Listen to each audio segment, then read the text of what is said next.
નમસ્કાર દર્શક મિત્રો, IPL 2024ની વિશેષ રજૂઆતમાં આપ સૌનું સ્વાગત છે. આપની સાથે હું છું શિવમ. દર્શક મિત્રો, IPLમાં આજના કાર્યક્રમમાં આપણે વાત કરીશું ગઈકાલે જ બે રોમાંચક મેચ રમાઈ મુંબઈના વાનખેડે સ્ટેડિયમમાં મુંબઈ ઇન્ડિયન્સ અને સામે દિલ્હી કેપિટલ્સની ટીમ. અને જેમાં વાત કરીએ તો મુંબઈનું પલડું ગઈકાલે ભારે જરૂરથી જણાતું હતું, પરંતુ જે પ્રકારનું પરફોર્મન્સ તેમનું રહ્યું છે તે જોઈને લાગતું હતું કે દિલ્હી પણ સારી એવી ટક્કર આપશે અને ગઈકાલે તેવી જ મેચ પણ જોવા મળી. દિલ્હીએ સારી એવી ટક્કર તો આપી, પરંતુ જે સમયાંતરે વિકેટો પડવાના કારણે જે લક્ષ્ય હતો, ખૂબ જ મોટો લક્ષ્ય 235 રનનો લક્ષ્ય આપ્યો હતો મુંબઈએ પ્રથમ બેટિંગ કરતા, અને તે ચેસ કરવામાં 205ના સ્કોર સુધી જ પહોંચી શકી દિલ્હીની ટીમ, જેમાં ટ્રિસ્ટન સ્ટબ્સ કે જેણે 19 બોલમાં પોતાની 50 મારી, એટલે ખૂબ જ ફાસ્ટ રમત તેમણે દાખવી. પરંતુ સામે જે પ્રકારે વાત કરીએ તો બેટ્સમેન તે પ્રકારની છાપ ન છોડી શક્યા અને તેના કારણે દિલ્હીને ગઈકાલે ફરી એક વખત હારનો સામનો કરવો પડ્યો. મુંબઈની વાત કરીએ તો પ્રથમ બેટિંગ કરતા ખૂબ જ સારી એવી શરૂઆત ઈશાન કિશન અને સામે રોહિત શર્માએ આપી, જ્યાં 180 પ્લસની સ્ટ્રાઇક રેટથી પ્રથમ જે પ્રકારે તેમણે 6 ઓવરમાં 75 રન કે જે માર્યા હતા, અને ત્યારબાદ અંતિમ ઓવરોમાં જે રેમોરિયસ શેફર્ડ છે કે જેમણે છેલ્લી ઓવરમાં 11મી ઓવરમાં 6 બોલમાં બાઉન્ડ્રીની સાથે 32 રન કર્યા અને 235 રનનો સ્કોર કે જે ખડક્યો, અને છેલ્લી 5 ઓવરમાં 96 રન મુંબઈએ માર્યા. બીજી મેચની આપણે વાત કરીએ તો ગઈકાલે લખનઉ અને ગુજરાત વચ્ચે રમાઈ લખનઉના એકાના સ્ટેડિયમમાં, અને જ્યાં લખનઉએ પોતાની જીત મેળવી, ત્રીજી જીત તેમણે લખનઉએ મેળવી છે. અને સામે ગુજરાતની વાત કરીએ તો સતત બીજી હારનો સામનો ગુજરાતને કરવો પડ્યો છે. 163 રન જે લખનઉએ માર્યા હતા, પરંતુ એક સારી શરૂઆત જે 54 રનની અપાવી ઓપનિંગમાં જે શુભમન ગિલ સાથે, પરંતુ ત્યારબાદ સમયાંતરે વિકેટો પડી અને તેમાં જ હારનો સામનો કરવો પડ્યો ગુજરાતને. ત્યારે વાત કરીશું આ બંને મેચોની, અને આજે જે મેચ રમાવાની છે ચેન્નઈ અને સામે અનબીટન રહેલી અત્યાર સુધીમાં કોલકાતા નાઇટ રાઇડર્સની ટીમ. કઈ ટીમનું પલડું આજે ભારે રહેશે? ચેન્નઈ પોતાની જીતનો સિલસિલો ફરી એક વખત યથાવત કરશે કે કેમ? બે હાર બાદ ત્રીજી જીતની તલાશ ચેન્નઈને છે, અને કોલકાતા 3 મેચ જીતીને આવી છે. કોન્ફિડન્સ ખૂબ જ ઊંચો છે. ગૌતમ ગંભીરના કોચ હેઠળ જે કોલકાતા સારું પ્રદર્શન કરી રહી છે. આ 3 મેચો પર આપણે આજે ચર્ચા કરીશું. ચર્ચા સાથે અમારા સ્પોર્ટ્સ એક્સપર્ટ અશોક મિસ્ત્રી જોડાઈ ગયા છે. અશોકભાઈ, સ્વાગત છે. Thank you so much. તો ચર્ચા કરીએ સૌથી પહેલાં ગઈકાલની જે મુંબઈની વાત કરીએ તો ગઈકાલે જે પ્રકારે ચર્ચા કરી હતી કે ક્યાંક પલડું ચોક્કસથી ભારે છે, ટીમને કોન્ફિડન્સની જરૂર છે. ગઈકાલે પ્રથમ બેટિંગ કરતા એ કોન્ફિડન્સ ગઈકાલે જોવા મળ્યો શરૂઆતથી. જે ઈશાન કિશન અને રોહિત શર્માએ જે શરૂઆત અપાવી, 180 પ્લસની સ્ટ્રાઇક રેટથી રન બનાવ્યા, અને અંતિમ ઓવરમાં શું થયું, છેલ્લી 5 ઓવરમાં 96 રન માર્યા અને એક જ ઓવરમાં 32 રન છેલ્લી ઓવરમાં જોવા મળ્યા. કઈ રીતે ગઈકાલની મુંબઈની જે રણનીતિ રહી ગઈકાલે? પહેલી વસ્તુ તો હાર્દિક પંડ્યા ગઈકાલે કેપ્ટન તરીકે એસ્ટાબ્લિશ થયો, એટલા માટે કહું છું કે કાલે એનો વિરોધ બહુ ઓછો થયો. બીજી વસ્તુ કે કાલે ખેલાડી તરીકે એનામાં રમત જોવા મળી. ત્રીજી વાત એ કે he was respectful two everybody. Rohit Sharma અને જે રીતે સ્ટાર્ટિંગ થયું that was fantastic. Rohit Sharma આ રીતે સ્ટાર્ટિંગ કરે છે એટલે જોરદાર રમ્યા. સાહેબ, છેલ્લી 2-3 ઓવરો જો ના હોત તો મુંબઈનું જીતવું મુશ્કેલ હતું, પણ જે રીતે શેફર્ડે બેટિંગ કરી, જે રીતે પાછળના ક્રમના બેટર્સ રમ્યા છે, ટીમ ડેવિડે જે રીતે બેટિંગ કરી, ધેટ વોઝ ફેન્ટાસ્ટિક. 13-14 બોલમાં કંઈક બહુ જ મોટી પાર્ટનરશિપ થઈ. છેલ્લી તમે કહ્યું એ પ્રમાણે આટલા બધા રન એક ઓવરમાં આવ્યા, અને એ છેલ્લી 2 ઓવરને કારણે આખી પરિસ્થિતિ બદલાઈ ગઈ અને મુંબઈના તરફી થઈ ગઈ. આટલો સ્કોર કર્યા પછી પણ ક્યાંક બેક ઓફ ધ માઇન્ડ એ તો હતું કે દિલ્હી કંઈક આ રન કરી તો નહીં જાય, કારણ કે દિલ્હીએ પણ જબરજસ્ત શરૂઆત કરી. એટલે કાલે 439 રન જોવા મળ્યા સાહેબ. લગભગ કેટલા બધા સિક્સર્સ જોવા મળ્યા અને કેટલા બધા બાઉન્ડ્રીઝ જોવા મળી, અને પૈસા વસૂલ મેચ. કારણ કે હમણે 200 રન કર્યા તો હમણે પણ 200 કર્યા. થોડું એ છેલ્લી 2 ઓવરની જે વાત થઈ, છેલ્લી ઓવર લઈ લો તમે કે 32 રનને તમે કાઢી નાખો તો તમને લગભગ બંને ટીમો સરખી લાગે, તો ક્યાંક એક ડિફરન્શિએટર બની ગઈ એક જ ઓવર, અને એ એક ઓવરને કારણે દિલ્હી હારી ગયું અને મુંબઈ જીતી ગયું. સૌથી પહેલાં તો સાય ઓફ રિલીફ જેને કહેવાય એ મળ્યો કે મુંબઈ જેવી ધરખમ ટીમ પહેલી મેચ પોતાની જીતી, અને એના કારણે હવે હાર્દિક પંડ્યાએ બી કીધું કે નાવ વિલ સ્ટાર્ટ પ્લેઇંગ નાવ, એટલે હવે જે એનો બોલ છે એ રોલ થવાનો શરૂ થઈ ગયો છે. તો ક્યાંક એ ટીમ તો છે ચેમ્પિયન, એમાં કોઈ બેમત નથી, અને ખેલાડીઓ બી જબરજસ્ત છે, એમનો પણ નથી. પણ કાલની મેચમાં દિલ્હીને હું કોઈ રીતે ઓછું નહીં આંકું. એ લોકોએ બહુ દમદાર બેટિંગ કરી અને બહુ જોરદાર રીતે રમ્યા, અને ક્યાંક બહુ ક્લોઝ, અને 439 રન લોકોને જોવા મળ્યા. એટલે આમ તો મુંબઈના તમે જુઓ વાનખેડે સ્ટેડિયમ પર રનના ઢગલા તો થાય છે, પણ ખરી રીતે રનના ઢગલા જોવા મળ્યા. જી, આપણે દિલ્હીની વાત કરીએ તો દિલ્હીમાં જે બોલર્સમાં ખાસ કરીને વાત કરીએ, નોર્કિયા કે છેલ્લી 2-3 મેચોની આપણે વાત કરીએ તો સતત તેમની ઓવરમાં ખાસા એવા રન જઈ રહ્યા છે. આ મેચની વાત કરીએ, પ્રીવિયસ મેચની વાત કરીએ, તેમાં પણ છેલ્લી ઓવરમાં કે પછી વચ્ચે તેમની ઓવરમાં 20થી પ્લસ રન આપણે પેલી 2-3 મેચમાં જોવા મળ્યા છે. ગઈકાલે 32 રન તમામ બોલ પર બાઉન્ડ્રી જોવા મળી છે. આ કંઈક ને કંઈક ચિંતાનો વિષય નોર્કિયા માટે પણ છે કે હવે રણનીતિ બીજી બનાવવી પડશે તેમના સિવાય. there is always a change, તમે છેલ્લી ઓવર એને ના આપો પહેલી વાર, કારણ કે એ જો મિડલ ઓર્ડરમાં સારી બોલિંગ કરતા હોય તો એને મિડલ ઓર્ડરમાં આપો. અને નોટ ઓનલી દેટ, તમે એને ઇવન તમે પાવર પ્લેમાં લઈ જાઓ, કારણ કે એને ડેથ ઓવર્સનો બોલર તરીકે એસ્ટાબ્લિશ કર્યો છે અને ત્યાં આગળ એની વધારે જરૂર છે. તો ક્યારેક તો માર પડવાનો છે, કારણ કે આ બધી પરિસ્થિતિ તો જે કોઈ છેલ્લી ઓવરો નાખનાર ડેથ ઓવર્સમાં બોલિંગ કરનાર બોલર છે એના માટે આવે. પણ જે ગઈકાલે જોડે હવે એક વસ્તુ થાય છે એવું કે હુમલો એટેક જ્યારે થાય ત્યારે સ્વાભાવિક છે કે તમારા પોતાનું વિચારવાની શક્તિ હતી, તમે સિમિલર ટાઈપના બોલ નાખો. તમે શોર્ટ ડિલિવરી તો શોર્ટ ડિલિવરી નાખો, પેલો પુલ કરે જ છે. તમે ઓવરપિચ નાખો છો તો લોફ્ટ કરે જ. તો તમે ચેન્જ ઓફ પેસ તમે કરો કે બીજી કોઈ. અને આ જ વખતે સૌથી મહત્ત્વની વાત હોય છે કે તમારું કેપ્ટન સાથે કેટલું તાદાત્મ્ય છે, how you are connected with your captain. તો અહીંયા આગળ કેપ્ટન પેલી બાજુ છે, આ બાજુ છે, એ બહુ ભેગા થવાની શક્યતા ઓછી છે. નોર્મલ કેસમાં શું હોય કે મિડ ઓન મિડ ઓફ ઉપર હોય તો તરત આવીને એને કહે કે ભાઈ આમ કર કે આમ કર આમ કર. તો અહીંયા આગળ એ બી થોડું નડ્યું. પણ એક વાત ચોક્કસ છે કે હા, નોકિયાની જે છેલ્લી ઓવરોમાં જે આટલા બધા રન્સ જે જોડાય છે હવે, મીન્સ કે તો પ્રીમિયમ બોલર તરીકે એની ગણના ના થઈ શકે હવે, કારણ કે આટલા બધા રન તમે એક જ સતત આપતા રહો. ઘણા બોલર્સ હોય છે કે તે learn from the mistake, A wicket પણ લે છે. પણ અનફોર્ચ્યુનેટ પાર્ટ એ છે કે એની જેટલી સ્પીડ એ વધારે નાખે છે એટલી સ્પીડમાં શોટ લાગ્યા કાલે. અને જેવી પેસ વધારી ફટાક કરીને બહાર, જેવી પેસ વધારી ફટાક કરીને.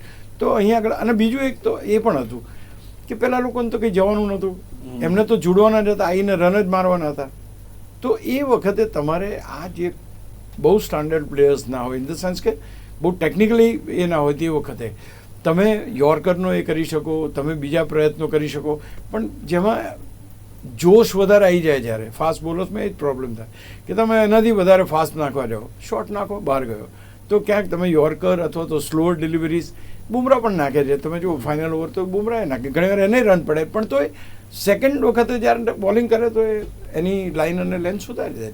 તો હું માનું છું કે શીખવું પડશે, નહીંતર આઈ ડોન્ટ થિંક કે આટલા બધા રન આપી દે તો ખેલાડી કોઈ ટીમમાં રાખે અથવા તો રમાડે. કારણ કે અલ્ટિમેટલી તો આ તો રન્સની રમત છે. તમે ચોગ્ગા છગ્ગા મારો અને આટલા બધા રન આપી દો. 32 run is not a very easy thing, અને 13-14 બોલની અંદર તો એ લોકોએ 59 રન બનાવ્યા. તો આખી મેચ નીકળી ગઈ ને. જુઓ તમે, એ જો એક જ ઓવર જો વ્યવસ્થિત થઈ હોત તો એ દિલ્હી જીતી જાત સાહેબ. જી, એ જ વાત છે કે 15 ઓવરમાં 139 રન અને ત્યારબાદ 20 ઓવરમાં ટોટલ થાય છે 234 રન. આ એક મોટો ફરક છેલ્લે જોવા મળ્યો અને તેના જ કારણે દિલ્હીને હારનો સામનો, એક છેલ્લી ઓવર જે મોસ્ટ ઇમ્પોર્ટન્ટ હતી દિલ્હી માટે. જે એક સારા સમાચાર ચોક્કસ એ કહી છે કે ગઈ સાલ જે પૃથ્વી શો કે જે પોતે આઉટ ઓફ ફોર્મ હતા અને ઘણા બધા સવાલો પણ તેમના પર ઉઠ્યા, પરંતુ આ વખતે 2 મેચમાં ખૂબ જ સારું પરફોર્મન્સ, ગઈકાલે પણ સારું પરફોર્મન્સ તેમના દ્વારા જોવા મળ્યું છે. તમે નહીં માનો, આ ખેલાડીને જ્યારે મેં પહેલી વાર રમતો જોયો, I think it was in Rajkot, જ્યારે ટેસ્ટ મેચમાં રમતો હતો અને હી સ્કોર્ડ એ સેન્ચુરી. જી, એની સ્ટાઇલ, એની રમવાની શૈલી બિલકુલ તમને એમ લાગે કે સચિન તેંડુલકર જ લાગે તમને. એના ડ્રાઇવ્સ, એના timings, it was so beautiful. અને બહુ જ જેને કહેવાય કે, અને એને બહુ ચાન્સ બહુ જબરદસ્ત મળ્યા. એને ટીમ સાથે બી જવાનું રહ્યું. પછી જ્યારે વિવાદમાં ફસાયા અને ત્યારથી પાછું આવવું પડ્યું ઓસ્ટ્રેલિયાથી, અને ત્યાર પછી એના ચક્રો અલગ રીતે એ થવા માંડ્યા. અને દેન હી વોઝ ઇન ડાર્ક. ફરી એકવાર કમબેક કર્યું છે. આ સાતત્યભરી રમત જો દાખવશે તો હી સ્ટીલ ધ બેસ્ટ બેટર. દિલ્હીનો સારામાં સારો બેટર મારી દૃષ્ટિએ જો હોય તો વોર્નર કરતાં પણ હું પૃથ્વી શોને વધારે આપું છું. બિકોઝ ફિયરલેસ છે. એ સચિન તેંડુલકર જેવું કામ છે કે તમે ગમે તે મારો બાઉન્સર ઉપર એ સિક્સ મારે અથવા તો રમશે જ એમ, ડક કરવાની વાત નહીં.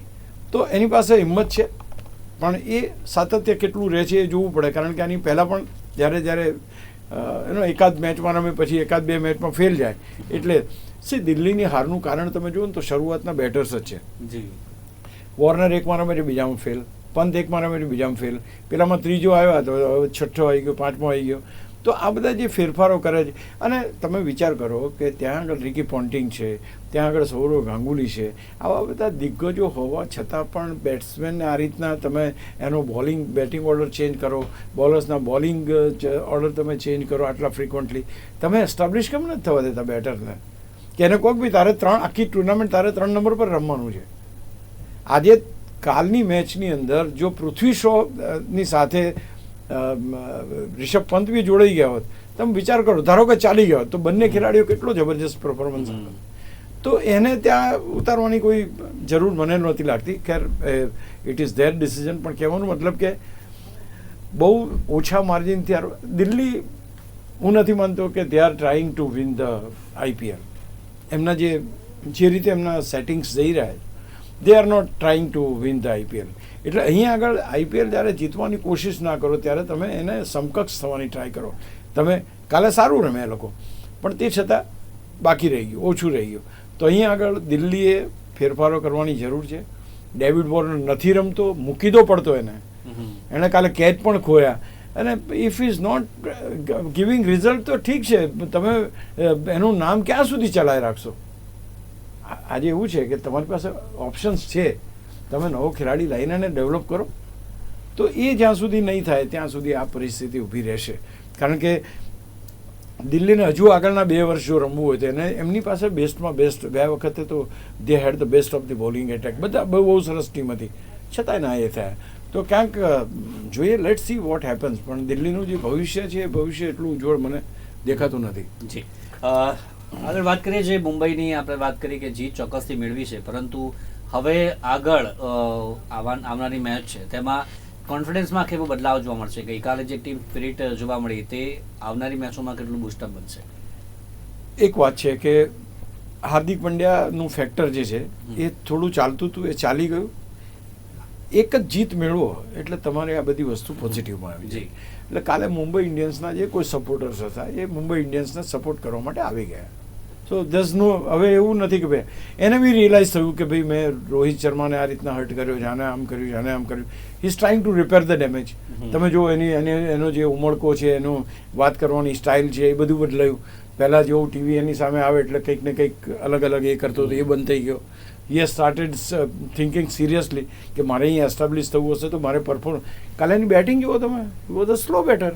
જી, કાલે એના રન્સ તમે જુઓ, કોઈ રીતે તમે કહી જ ના શકો કે આ ટીમ જીતવા માટે રમી રહી છે.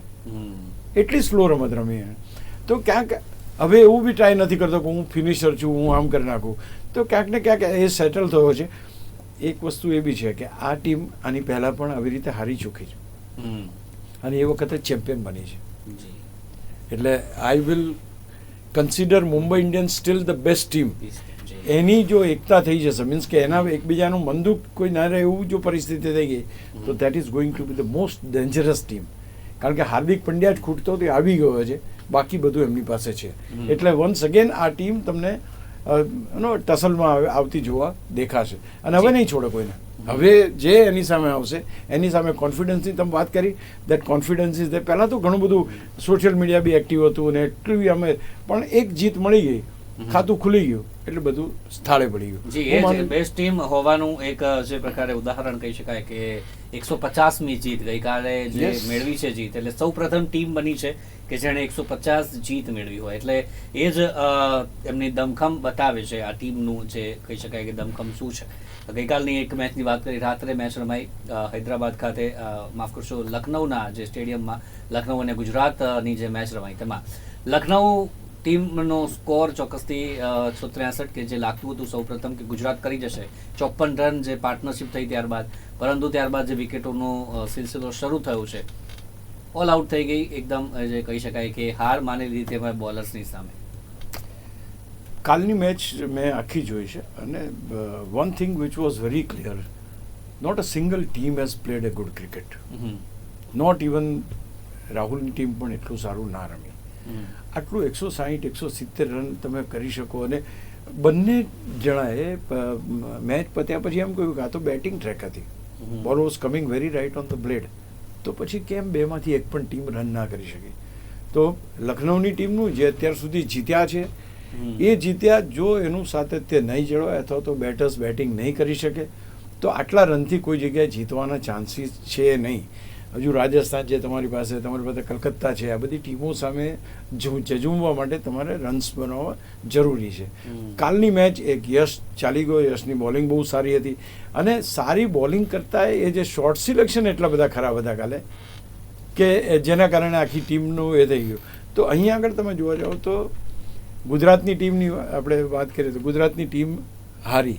હવે આ ટીમ ગયા વખતે રનર્સઅપ, એની પહેલાં ચેમ્પિયન, એ ટીમ આજે 130માં ઓલ આઉટ થઈ જાય, ભલે યશની બોલિંગ જોરદાર હતી, બધું બરાબર, કેવી રીતના તમે જસ્ટિફાય કરો છો યાર તમે? અને બીજું કે એક શુભમન ગિલ આઉટ થઈ ગયો તો બાકી આખી ટીમ એ થઈ જાય. રાશિદ ખાન કેચ ખોએ. કાલે બીજું એક સૌથી મહત્વની વાત એ પણ જોવા, મને તો સોશિયલ મીડિયા ઉપરથી ખબર પડી, મને બહુ એટલું ધ્યાન નહોતું ને કે ભાઈ જેના કોચ છે એ કાલે દેખાયા જ નહીં. નોર્મલ કેસમાં કોચ હંમેશા કેપ્ટન જોડે આશીષ નેહરા જોવા જ મળે, તમને દરેક ખૂણે એના ઉપર કેમેરો ફરતો હોય. કાલે મિસિંગ હતા.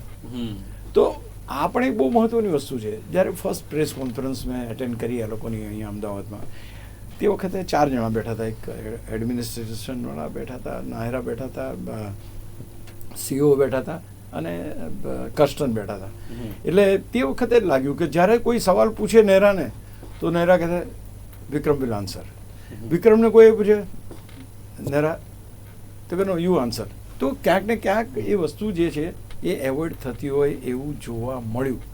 એટલે ક્યાંય 4-4માં અથવા તો ટીમ મેનેજમેન્ટ અને ખાસ કરીને કેપ્ટન સાથે જે સમન્વય હોવો જોઈએ, જે રિલેશન હાર્દિક પંડ્યા પાસે સાથે હતા, એ ક્યાંક ને ક્યાંક નથી એવું ક્યાંક પ્રસ્થાપિત થાય છે. શુભમન ગિલ અને શુભમન ગિલ ઓવર કોન્ફિડન્સનો એનો દેખાવ છે એ બી ક્યાંક એને સુધારવો પડશે. બિકોઝ યુ ઓલવેઝ ફીલ કે મેચ તો આપણા હાથમાં છે. પંજાબની મેચ જ્યારે હાર્યા ત્યારે સાહેબ બધા જ જતા રહ્યા હતા અને અમારે તો આપણે જીતી ગયા મેચ અને છોડી દીધી મેચ. રીતસરની હાથમાંથી મેચ જતી રહી પંજાબ પડી. તો એ અમે યુ તમારા હાથની મેચ છે ભાઈ, તમારા પોતાની મેચ છે, છતાં પેલા લોકો રન કરી ગયા. મેં પૂછ્યું હતું, જ્યારે મેં લોકો પ્રેસ કોન્ફરન્સમાં વિક્રમ સોલંકી રહ્યા હતા, એને પૂછ્યું હતું ભાઈ તમે મોહિત શર્માને કેમ ના લાયા? તો કે હા દેટ વોઝ અવર મિસ્ટેક, કે એ પર્ટિક્યુલર જગ્યાએ મોહિત શર્મા તમારો વિકેટ ટેકિંગ બોલર છે, તમે એને લાવો. તો ક્યાંક ને ક્યાંક અત્યારે થોડોક મને સમન્વયનો અભાવ જોવા મળ્યો.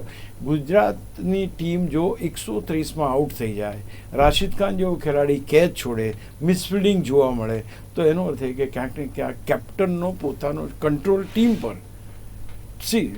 ઘણા બધા કેપ્ટન એવા હોય છે કે ભલે ફ્રેન્ડલી બધાની સાથે હોય પણ તરત તમારી પાસે કામ પણ માંગે, તો એ તો ક્યાંક એને બતાવવું પડશે. અને આજે અત્યારે 7મા ક્રમે તો જતી રહી ટીમ, હવે ક્યાં જશે, ક્યાં આગળ? હવે કેટલી મેચો અને કેટલું તમારી પાસે ફાઇટ બેક કરવાનું એ છે. એટલે જે અત્યારે પરિસ્થિતિ છે એમાંથી જો તાત્કાલિક પગલાં લેવામાં નહીં આવે તો ગુજરાતની ટીમને આ વખતે ટોપ 4માં જવું મુશ્કેલ પડશે. તો જે પ્રકારે લખનૌની આપણે વાત કરીએ, લખનૌની બોલિંગ એટેકની વાત કરીએ, એક મયંક યાદવ કે જે ગઈકાલે ઇન્જર્ડ થઈ, એક ઓવર નાખીને ક્યાંક ને ક્યાંક લખનૌ માટે માટા સમાચાર ચોક્કસથી છે. પરંતુ સામે યશ ઠાકુર, તેમણે પોતાની બોલિંગની ધાર બતાવી કે તેમનામાં કેટલું દમખમ છે કે જે ટીમને જીત અપાવવા માટે. ગઈકાલે તેમની બોલિંગ માટે શું કહેશો? પણ સી, જે કોઈ નવા બોલર્સ હોય ને, બહુ સ્વાભાવિક છે કે એને એક્સેપ્ટ તરત કરી દેવામાં આવે. એક્સેપ્ટ કરવામાં મતલબ કે એને વિકેટ્સ મળે જ, because you are playing for the first time. નવું ઇન્ટ્રોડક્શન તમે કરો છો, નવા, કારણ કે 1-2 મેચો રમેલા હોય તો એમાં તમારી પાસે એ પ્લસ પોઈન્ટ રહે છે. કાલે ભલે કંઈ પણ કહો, બોલ બેટ ઉપર થોડોક સ્લો મારી દ્રષ્ટિએ આવતો હતો ને the ball was not reaching to the boundary. અને આ બધી વિકેટો એણે બોલિંગ સારી કરી, પરફેક્ટ જગ્યાએ કરી એણે અને કૃણાલ પંડ્યાએ. આ બે જણાએ બોલિંગ બહુ સારી કરી. એટલે ક્યાંક ને ક્યાંક તમે એમ કહો કે નવા કોઈ પણ પ્લેયર આવે ઇન પર્ટિક્યુલર ફાસ્ટ બોલર તો he is always getting wicket. આની પહેલાં જે વાત થઈ એને કન્સિક્યુટિવ 2 મેચમાં એવું સારું પ્રદર્શન કર્યું એટલે એનું વધારે યાદ રહ્યું. હવે આ ખેલાડી નેક્સ્ટ મેચમાં કેવું રમે છે એની ઉપર તમને ખ્યાલ આવશે. ચોક્કસથી આજે જે મેચ છે ચેન્નઈ અને કોલકાતા સતત 3 મેચ જીતી આવી છે. એક મજબૂત ટીમ, બોલિંગ લેવલે આપણે વાત કરીએ કે બેટિંગ લેવલે વાત કરીએ, બંનેમાં મજબૂત છે. સામે ચેન્નઈ છે, ચેન્નઈ પણ પોતાનું દમખમ બતાવી ચૂકી છે, 2 મેચ હારી છે, પરંતુ ફરી એક વખત જીત મેળવવા માટે મેદાને ઉતરશે. શું લાગે છે, ચેન્નઈ રોકી શકશે કોલકાતાનો જીતનો રથ કે પછી કોલકાતા ફરી એક વખત? નહીં, કલકત્તાની ટીમ સારી છે બટ ઇટ ઇઝ નોટ એવી ટીમ નથી કે બીટ ના કરી શકાય. ચેન્નઈ સુપર કિંગ 5 વારની ચેમ્પિયન, 10 વારની ફાઇનલિસ્ટ, બહુ બધું છે એની પાસે. તો ઓનલી ધ થિંગ કે તમારા વેપન્સ ચાલવા જોઈએ. અરે એનો પર્ટિક્યુલરલી એ બેકફૂટ ઉપર કેમ જાય છે? કારણ કે ઋતુરાજ અને રચિન આ બે એમના ટોપ ક્લાસ બેટર્સ છે. હવે આ ના ચાલે તો પછી કોઈ ટીમ ના જીતી શકે, એના જેવું છે. Because they are suppose to deliver. હજુ પણ ટીમ જો રાણે ઉપર આધાર રાખે, મોઇન અલી ઉપર આધાર રાખે, રવિન્દ્ર જાડેજા ઉપર આધાર રાખે તો બહુ બહુ કહેવાય. તો આ જે ખેલાડીઓ છે, ઋતુરાજ છે, રચિન છે, શિવમ દુબે છે, આ 3 ખેલાડીઓ તો રમવું જ પડશે, નહીંતર આ ટીમ આગળ નહીં જઈ શકે. If they don't deliver. તમે એક વસ્તુ છે, અંડર પ્રેશર જો તમે પાવર પ્લેની 6 ઓવર્સની અંદર તમારા આ જે 2 બેટ્સમેન નથી રમતા અથવા તો વિકેટો એમની જાય છે તો બાકીની 14 ઓવરોમાં બાકીના જે ખેલાડીઓ છે, જેમાં રાણે પણ આવે છે, જેમાં મોઇન અલી પણ આવે છે, જેમાં રવિન્દ્ર જાડેજા પણ આવે છે, એ તમને 200 રનનો સ્કોર અપાવે અપેક્ષા કરવી મારી દ્રષ્ટિએ યોગ્ય નથી. તો ઓપનિંગ સારું થશે તો જ આ ટીમ જીતશે. એટલે અહીંયા અગેન પેલી ટીમનો પાવર પ્લેમાં 14 રન બનાવે છે પર ઓવર KKR. હવે તમે વિચાર કરો એ પ્રકારની જે બેટિંગ, ધરખમ બેટિંગ, પેલો નારાયણ આંખ બંધ કરીને ધનાધન શું રમે છે, છગ્ગા મારીને આખું વાતાવરણ જ બદલી કાઢે છે. તો ક્યાંક એવી ટીમ સામે તમે એ કરવા જઈ રહ્યા છો. Second thing, bowling attack. Chennai Super king is absolutely, હું માનું ત્યાં સુધી બોલિંગ એટેકમાં પણ એ લોકોએ કંઈક કરવું પડશે because they don't have a proper bowling attack. જે દીપક ચહર એક જમાનામાં હતો, અત્યારે ઇઝ ઇઝીલી પ્લેએબલ બોલર. તમે જો મોઇન અલી પાસેથી વિકેટો લો કે રવિન્દ્ર જાડેજા પાસેથી વિકેટો લો તો એ અલગ વાત છે. બાકી તમારા જે પ્રીમિયમ બોલર્સ છે એ જ્યાં સુધી તમને વિકેટ નહીં અપાવે ત્યાં સુધી તમારે, એટલે આ વખતની જે ટીમ ભલે લીડરશિપ ચેન્જ થઈ છે પણ લીડરશિપ ચેન્જ થવાની સાથે સાથે પરફોર્મન્સ એકદમ ડાઉન થઈ ગયો છે રચિન રવિન્દ્રનો અને ઋતુરાજ ગાયકવાડ. તો આ જો નહીં રમે તો ડેફિનેટલી તકલીફ છે. બાકી એવું તો નથી કે કલકત્તાને કોઈ દિવસ ચેન્નઈ હરાયું નથી. આની પહેલાં ઘણીવાર એવી ઘટનાઓ બની છે. ચેમ્પિયન ટીમ છે. અને હા, એક વસ્તુ સૌથી અગત્યની છે શિવમ, બિકોઝ જેના કોચ અથવા તેના એ છે એ ગૌતમ ગંભીર MP હતા ને એમણે એ કીધું કે હવે મારે ફૂલ ટાઈમ આમાં જવું છે. He is really going deep into it. અને એના કારણે તમે જુઓ ટોચના બેટર્સથી બેટિંગ જોવા મળે છે હવે. પહેલાં રસેલથી જોવા મળતી, નારાયણ બી રમે છે, પેરો બી રમે છે, શ્રેયસ આયર બી રમે છે, વેંકટેશ આયર બી રમે છે, રસેલ પણ રમે છે. Everybody is playing. એણે કહી દીધું ભાઈ I want result, that's it. મારે કોઈ બીજી વાત નહીં, રિઝલ્ટ જ જોઈએ. અને આઈ થિંક ઇઝ સચ એ કેપ્ટન અને સચ એ કન્વિન્સિંગ. બાકી ગમે તેટલી કોન્ટ્રાવર્સી કંઈ બી હોય, એઝ એ મેન્ટર અથવા as a coach I think he has his ideas very clear. એને ખબર છે કે મારે મારી ટીમને જીતાડવી છે, જીતવું છે કે નહીં, તમારે લોકોને પરફોર્મ કરવું છે, નહીં કરો તો હું ખેલાડી બદલી કાઢીશ. So if this message is going તો હું માનું છું કે ટીમનો દમખમ એટલે વધારે છે. એ જ જોવાનું છે કે આજે કોલકાતા ચેન્નઈને માત આપી શકશે કે પછી ચેન્નઈ કોલકાતાનો જીતનો રથ અટકાવશે, તે જ આજે જોવાનું છે. તો આવતીકાલે ફરીથી મળીશું અને આ મેચ અંગે અને આવતીકાલે જે મેચ રમવામાં છે તેના અંગે ચર્ચા કરીશું. અત્યારે ચર્ચામાં જોડાયા અશોકભાઈ, ખૂબ ખૂબ આભાર અમારી સાથે જોડાયા તે બદલ. Thank you very much. તો IPL 2024ની આજની વિશેષ રજૂઆતમાં બસ આટલું જ. આવતીકાલે ફરીથી મળીશું, ત્યાં સુધી રજા આપશો. જોતા રહો નિર્માણ ન્યૂઝ. નમસ્કાર.